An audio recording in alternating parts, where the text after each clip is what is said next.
So Rockstar put out an update today for 3 of the awesome vehicles that came out in the Doomsday Heist. The Imponte Deluxo, which is based off of the DeLorean, sort of has that Back to the Future vibe. We also got the Ocelot Stromberg, which is one of James Bond's bad guys, like submarines, from one of his older movies. And then we have the Mammoth Thruster, which is the long-lost jetpack that we've had since GTA San Andreas. So they actually made an update for all 3 of these vehicles because now they can be used in special vehicle races. So there's 10 in total. For the Deluxo, you lucked out and you got 4. The first one is Cresting, and all of these are 16 players, by the way. The second one is Rat and Race.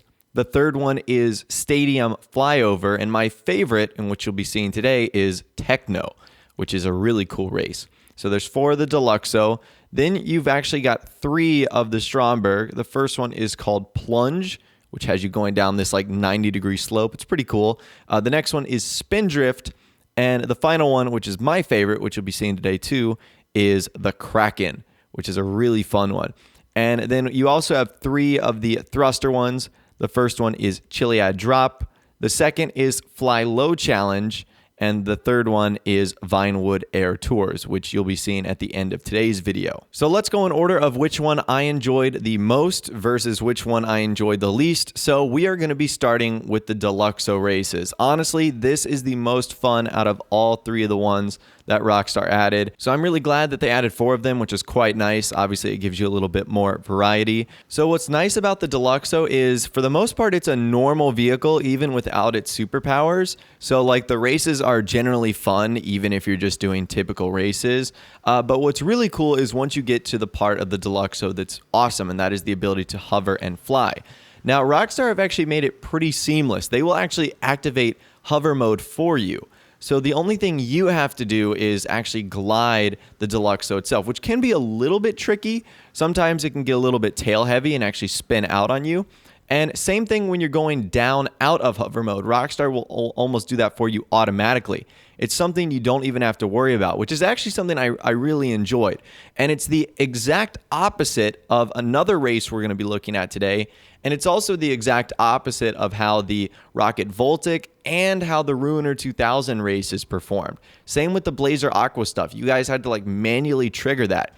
So Rockstar have it set to kind of go up and hover automatically, which is kind of cool. It means you don't have to really focus on that when that portion of the race happens, and you can just focus on trying to put yourself in the best position to win. Now, there's nothing inherently new about the tracks we're on. These tracks have been featured in Cunning Stunts and Cunning Stunts Special Vehicle Circuit. So really the only thing new here is the fact that you're using the Deluxo, but it is a lot of fun, I'm not gonna lie. And I only did one of the races here, but I can imagine that the other 3 are equally as fun. And the fact that you really don't have to worry about going into the transformations and doing that good versus doing that bad is honestly a huge relief. So I'm a big fan of the Deluxo races. They are by far my favorite, and I think you guys are gonna have a ton of fun with them as well. Now, on a side note, these races are double cash and RP for the next week.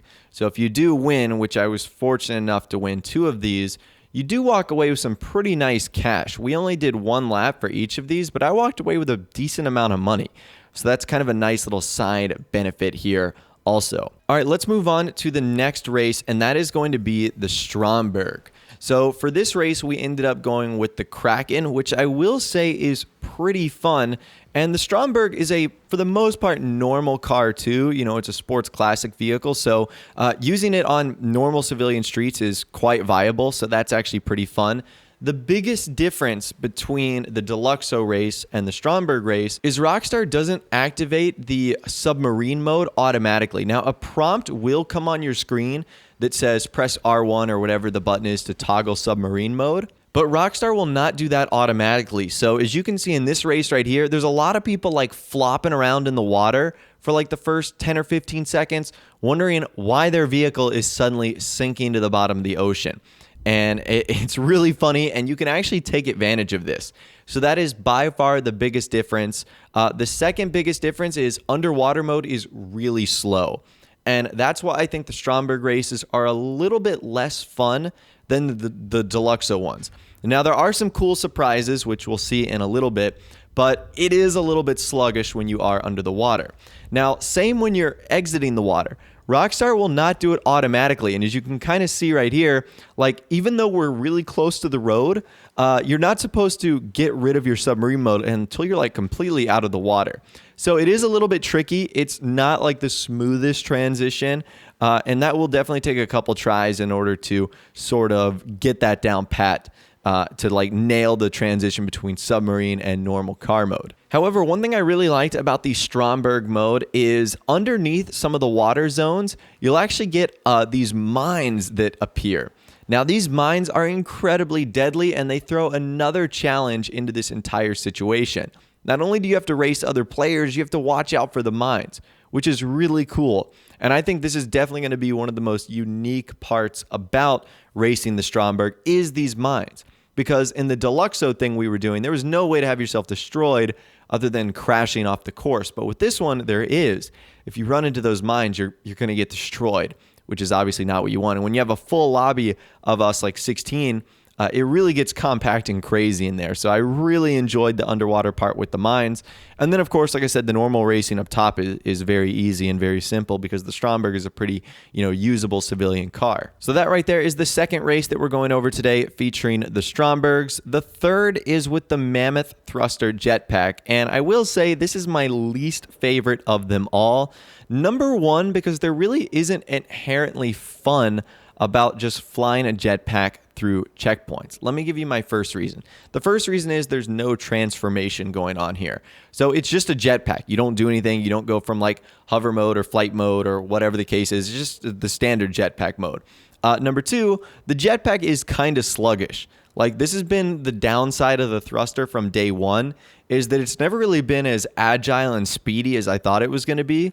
In fact, it's quite cumbersome and difficult to move, and that's exactly what happened here. Now, I am not the best pilot of my jetpack, but there's many situations where I saw other players missing checkpoints, and if you do that, it is so difficult to like navigate your way back to that checkpoint and get back in line. Like once you have the momentum, it's pretty easy, but if you mess up, you are in a world of trouble.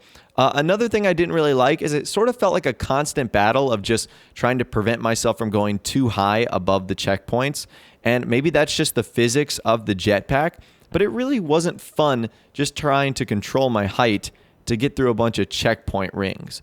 So the concept is cool, and you might enjoy it with a lot of friends. We had about 10 or 11 people in here, but there really wasn't anything all that exciting. Like you can't really bump into people. Obviously, like with all the vehicles here, you're not able to use the weapons or anything like that. So it's just kind of an awkward floating race. And it really, in my opinion, wasn't the best executed. So once again, my favorite ones are the Deluxo races, followed by the Stromberg, and then finishing up with the Jetpack. Now, in case you guys are curious, these vehicles are on sale. And it's important because you're going to need a customized variant of these vehicles in order to basically have any chance in these races. Like you can easily tell the difference between someone who has a regular Stromberg versus a customized one, a non-upgraded Deluxo versus a LSC modified one. So if you want to be serious about these races, you're going to need to get yourself a customized variant of these. Luckily, as a part of the event week, all of them are on sale right now. So this would be a perfect time to pick them up. I would also recommend completing the Doomsday Heist missions in which they are in. That way you can unlock the trade price too and get the discount on top of it. So it will be even cheaper than normal. But yeah, if you don't have the customized variants of these vehicles, you're seriously going to be in a world of hurt, as it's going to be almost nearly impossible to win these races with a standard version of a car, unless you're the host and you decide to turn them off. But I guarantee you won't be the host every time. And I'm pretty sure the host of the other lobby will want to use his customized versions, especially because in the images that Rockstar have shown off so far, they've been using customized versions. So I would imagine that other people will be doing the same. Now, one thing's for sure, I'm really glad that Rockstar did not make this the sole focus of the DLC. While I think these races are fun, I think they are going to become boring after a playthrough or so. I mean, there's only so much fun you can do going from hover and flight mode in a race in a Deluxo. Same with going underwater and above water in a Stromberg. So my opinion on these races is you'll really be able to enjoy them one time through like I did. You'll say, oh, that's neat. I like the Kraken design, or oh, that's cool. I like, this Deluxo course. But after that, it's like, this really isn't all that exciting. So like I said, I'm really glad that Rockstar did not make the main focus of this update. It's fun, but it gets boring very, very quickly. Anyways, that's all the information I've got for you guys in this video today. That's just a wrap up on the 3 vehicle updates that just happened for the Stromberg Deluxo and the Thruster Jetpack. Let me know which one of these updates for the vehicles you think is the best. Do you like the Deluxo races, the Stromberg one, the Mammoth Thruster races? Let me know your thoughts, opinions, and more in the comments down below. If you did go on to enjoy this video, though, a like rating would, of course, be awesome. And also subscribe to my YouTube channel if you are new. We like daily GTA 5 videos like this. With all the way, guys, like I said, thanks so much for watching. Take care, and I'll see you guys in the next video.